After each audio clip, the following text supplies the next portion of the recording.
Hi, friends. I caught up with some longtime friends over the weekend, and it reminded me of a funny story that actually relates to Christian unity.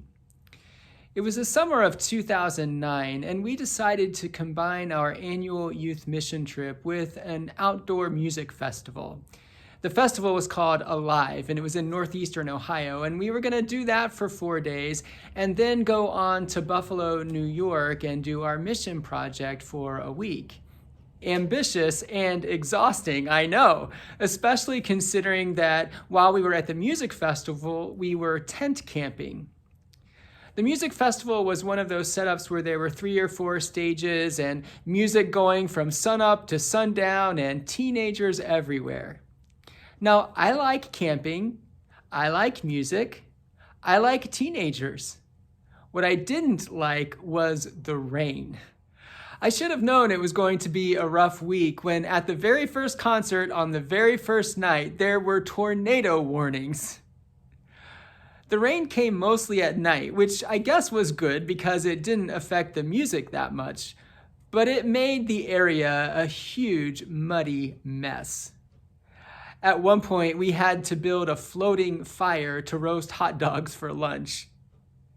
In this picture, you can see all of our stuff hanging in the background in a futile attempt to dry it out before the next rainstorm. After 2 nights of soggy sleeping, I woke up in essentially a waterbed. And I splashed over to the tent of the other chaperones and I whispered, "Are you awake?" "Yes, come in," I heard right away. So I went in and we sat on the air mattresses with our feet in puddles. And I said, "I can't take this anymore. I have to get dry." It so happened that the parents of one of our chaperones lived near where we were camping.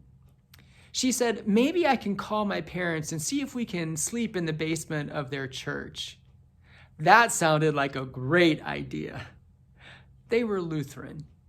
So she called her mother and said, "Mom, can you ask your pastor if it would be okay if we sleep in the basement of the church?" And then there was silence on our end as her mother replied. And the next thing we heard was, "Mom, it's the same Jesus." Her mother had suggested that we call the United Methodist pastor in the town.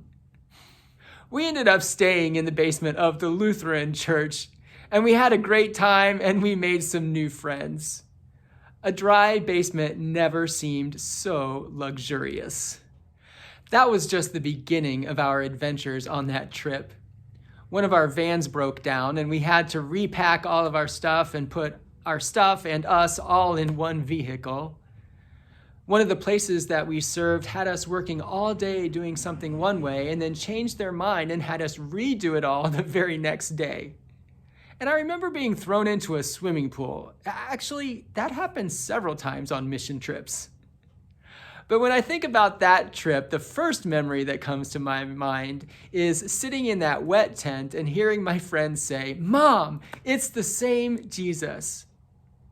Whether we are Lutheran or Baptist or Presbyterian or Episcopalian or Roman Catholic or Orthodox or United Church of Christ or United Methodist or non-denominational or any other denomination, we all love and serve the same Jesus. We can always agree on that. Thanks for tuning in today. I'll see you again tomorrow.